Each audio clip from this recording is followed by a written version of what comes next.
Well, Congressman, thank you so much for joining us today here in Brooklyn. I want to start off today by congratulating your staffer, your legislative director, JR, for getting engaged this weekend. Congratulations, JR. Really, whenever we invited you here to speak today, I think the theme is celebration, especially for the House of Representatives, on all the great work that the House has gotten done to support the crypto industry and to support institutions coming on chain. Looking back at really an incredible year for the House Financial Services Committee that you sit on, we've seen two landmark pieces of legislation get done, the Genius Act and the Clarity Act.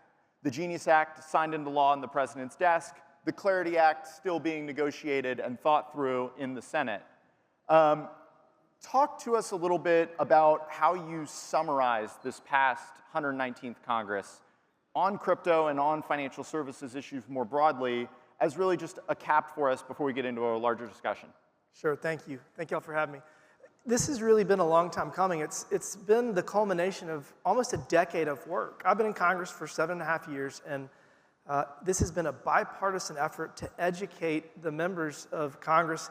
And you got to think, I'm 41 years old. I've been in Congress for 7 years now. The average age of the members of the House of Representatives is in the late 50s, early 60s, and we got a lot of really old people. They don't even have cell phones. So to try to explain to them how blockchain technology works and the importance of digital assets and emerging technology is very challenging. But over the last probably 3 years, we've seen we've gone from what was really a reluctance to have these important conversations to a reluctance to be in the way. So that's been a positive development. And the work of the Financial Services Committee, particularly the Digital Assets Subcommittee, has been a bipartisan effort. And we've put the time in. We've got the policy right. It's unfortunate the Senate can't get market structure across the finish line just yet. We're going to get it done. It's just going to take a little longer than we'd hoped. But I think everyone in Congress sees how important this is. And I always say that the future of the global economy must stay in the United States. And if we get this wrong or we don't do it, that's not going to be the case. The future of the global economy will not be in the United States. And we are aware of the importance of this conversation. We're aware that we got to get it right, and we're working very hard to do just that. And honestly, the president knows how important this is. And this is such a huge departure from a year and a half ago. For 4 years, the Biden administration was antagonistic and, openly antagonistic to emerging technology. And I think there's a not small part of the outcome of the election is because of that. So we've turned the page, and we're doing all the work that we need to do. And I think big things are ahead. So the Genius Act, which passed almost a year ago, has a series of rulemakings that it directed to various agencies. Many people think that once Congress writes a bill, the job is done. But when Congress writes a bill and passes a law, many times it includes directives for rulemaking to agencies. Many of those rulemakings have deadlines in July. From your seat on the Financial Services Committee with the range of oversight and hearings with the various agencies, how have you seen those rulemakings progress, and do you feel satisfied with the progress? And secondarily, how have you felt the Genius Act reshape adoption from institutions around stablecoins? Well, I think that the president, again, gets a lot of credit for this because the people that are running these agencies are like-minded, and they were put there for a reason. They were put there because they have a better understanding of the importance of getting this right. So I think that things are moving in the right direction. Generally speaking, the government's not very good at timelines, so fingers crossed, but if they miss it, they won't miss it by much. And then I think just creating certainty surrounding the regulatory framework is critical to moving on to the next phase of this. And so obviously we got the stablecoin part right, and that's going to take some time to fully be implemented. But once we get market structure, you're going to see just really everything's going to be unleashed. There's a lot of money on the sidelines. There's a lot of investment that is being delayed because we haven't passed the market structure bill yet. But I think there's some speculative anticipation, and we're seeing good action there, but I think there's a lot of institutional money that's going to be unleashed once we pass clarity, and that should be in the near future. You have been one of the members that I think has leaned in most into the on-chain economy. I think you were the first member to change their X profile photo to a pudgy penguin. You've leaned into the Solana ecosystem in a way that I don't think many other members have. As we look at the Genius Act, which created tokenized dollars effectively, we're looking at the Clarity Act. How does the Clarity Act positively impact tokenization, and do you think that'll drive institutional adoption around bringing new assets on chain? I think it's the important next step. I'd hope that we had additional regulatory legislative certainty surrounding NFTs and tokenization. That would have been too heavy of a lift because it has to go through another committee. One of the biggest challenges in Congress is multi-jurisdictional legislation, and so I've been working on an NFT bill that I think is going to complement this effort well, and we're hoping to get that done later this year or next Congress. So again, just as we create the certainty necessary for investment, you're going to continue to see more and more attention, more and more capital flow to emerging tech, and I think that's a good thing. And I think that the faster that the U.S. can benefit from the efficiencies that are going to be present by all the innovation that's occurring, the more we're going to be able to compete in the global economy, and I think it's just going to have a snowball effect.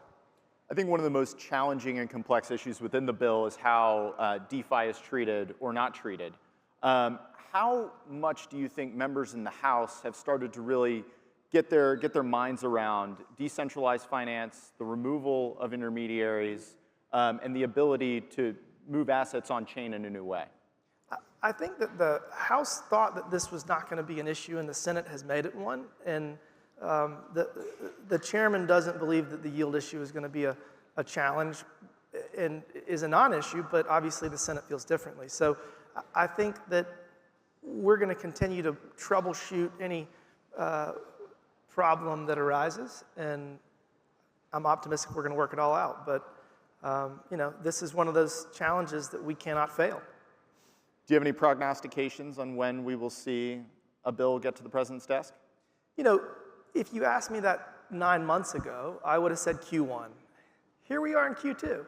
I think the shutdown in the fall for 60 days delayed us. I think the conflict with Iran has delayed us. I think the current shutdown has delayed us. So as we continue to have, we got a lot of major challenges that we're facing. And so I think while this is a high priority for the president and for the Republican Congress, there's obviously always another high priority. And so I would hope that this is done before August recess, but it'll definitely be done this year.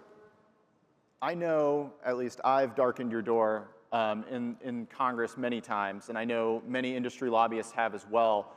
How is the industry communicating this issue and these topics to members, and how can we do better? Well, I think for the most part, the House has been successful. I mean, we passed Clarity out with almost 300 votes.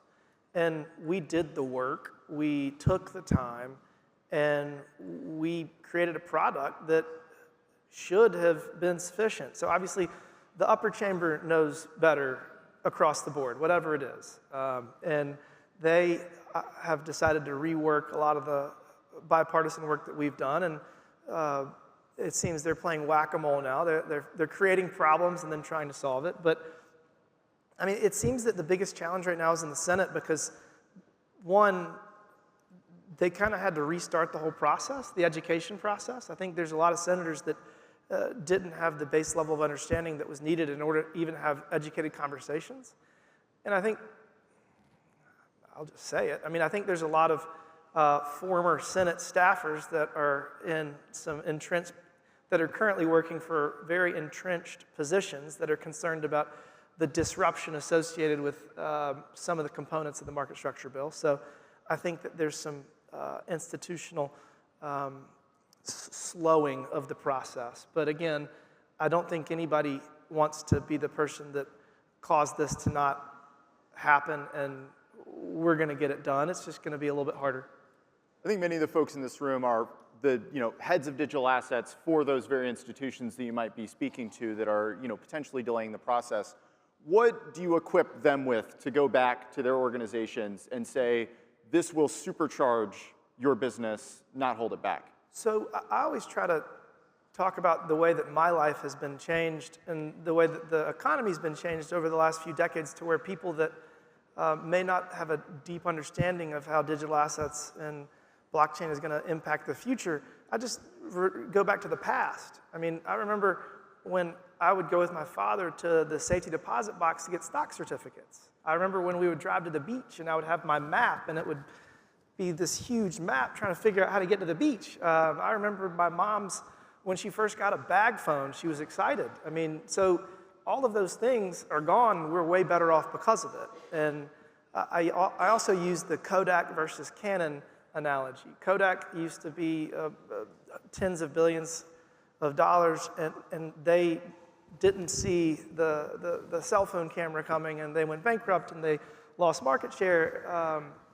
Canon adapted, and now they have a $40 billion market cap. So, I mean, there will be disruption, but it will be positive disruption. If a business cannot adapt to the future economy, it deserves to go the way of the dodo bird. So, I mean, we can't stifle innovation. The thought that we would pass a law that says that we can't put a phone on a camera to protect Kodak is just kind of silly. And that's kind of how I see this now. So if people are afraid they're going to lose market share because they can't adapt, I don't have any sympathy. Figure it out. The world is going to be much better off because we get this right, and because we're going to create efficiencies. And I mean, it's just so exciting. I have probably a dozen different use cases in my mind that it's going to change my life. So, I mean, and that's just the beginning. I think there's ways that this is going to change the world that we don't even understand. And I think all of that disruption is going to be good, and we got to get out of our own way. You talked about use cases. What has been the one that stuck with you the most? So I have a privately held family business, and managing the stock ownership and the compliance components, if you can tokenize stock certificates and you basically mechanize compliance. And there's just a huge regulatory burden that's very expensive to comply with. That's one. I mean, I bought a house recently. I laugh. I mean, title insurance won't exist in 10 years. I mean, when you tokenize property and you don't have to have title insurance. I mean, the list keeps going on and on. I think the most impactful is one that people don't often think about, and that's authoritarian governments use control of their citizens' wealth as a way to control their population. And you walk through the airport and it says you have to declare $10,000 or more. I always laugh now. I mean, I'm one of the few members of Congress that has a self-custodial wallet, and I'm like, I could have every dollar that I have in my life on there, and there's nothing anybody could do about it. So all of this is going to change the world, and I think that the freeing individuals financially to do whatever they want, giving them more choice, giving them more freedom, is going to be a good thing. Is it going to impact the current status quo? Absolutely. Is it going to impact in a positive way? Absolutely. So I think there's going to be disruption, but it's going to be positive disruption, and lives are going to be better off because of it. So we've talked a lot about crypto, but I know the House Financial Services Committee has finished the job. The Senate is left to continue the work that you all laid out. What is the other work the Financial Services Committee is going to be tackling in the remainder of this legislative session? Well, we got a housing bill that the Senate also, I'm going to use my words carefully, adversely impacted. So, we need to pass a housing bill. I'm going to be working on my NFT bill with Richie Torres, and we'll see if we can get that going. We've got a couple of sponsors on the Energy and Commerce Committee, which is going to be important. Other than that, I mean, we're going to be focused on affordability and trying to regulatory tailoring. Obviously, the larger the institution, the greater risk. So if you're a small community bank, you don't need to have the same rules as JP Morgan. So, I mean, there's a lot of different things we're going to be working on, but I'm not sure if y'all have noticed, Congress is pretty dysfunctional these days. So I'll be happy if we get 1 or 2 points on the board between now and the end of the year. The midterms are coming up. How do you feel looking towards those, and how do you think that shapes the next 2.5 years for the committee? I think we're in a good position. I do think that we're going to keep the Senate for sure. I think the House, if you asked me a month ago, I would say we're definitely going to win. How do we get out of Iran? What happens with inflation? I mean, all these things can change between now and November. So all the work we did last year, whether it is with renegotiating trade agreements, whether it's passing the One Big Beautiful Bill to create certainty for our tax structure, give the largest tax cut to the middle class. The president has done an incredible job incentivizing foreign direct investment. We've really right-sized our regulatory environment. We've right-sized our permitting environment. We've addressed energy costs. All of these things are designed to grow the economy, to give additional opportunity to the American people. So when they go vote in November, they say our lives are better off now than they were 2 years ago. So, there's a lot of things that can happen between now and November that can impact what's on a voter's mind. And I think peace through strength works, but apparently it takes a little longer than some people thought. You've announced that this upcoming term will be your last in the House. What does leaving it all in the field look like? Well, 2.5 years. I got an election in 58 days. We're going to work extremely hard. I feel good, but I still got 2.5 years, and I'm excited about it. If anything, my last real election will be June 9th, and so that means that I get to be a little more aggressive, and I'm looking forward to that. There's healthcare, there's immigration, just huge challenges that can have a very long-term impact, and obviously, it's going to be sad to leave the House, but I told my constituents I'd do it for 10 years, and 10 years is a really long time, and I'm ready to get back to the private sector where I'm compensated at market rate as opposed to being a public servant. Well, we really appreciate you joining us here today. This has been a fantastic conversation. I really think a great opportunity for Washington to meet Wall Street in this beautiful venue, and really appreciate you being such a champion for the Solana ecosystem and for the crypto industry as a whole. Okay, thank you. Thank you for having me. Thanks, sir. Yeah.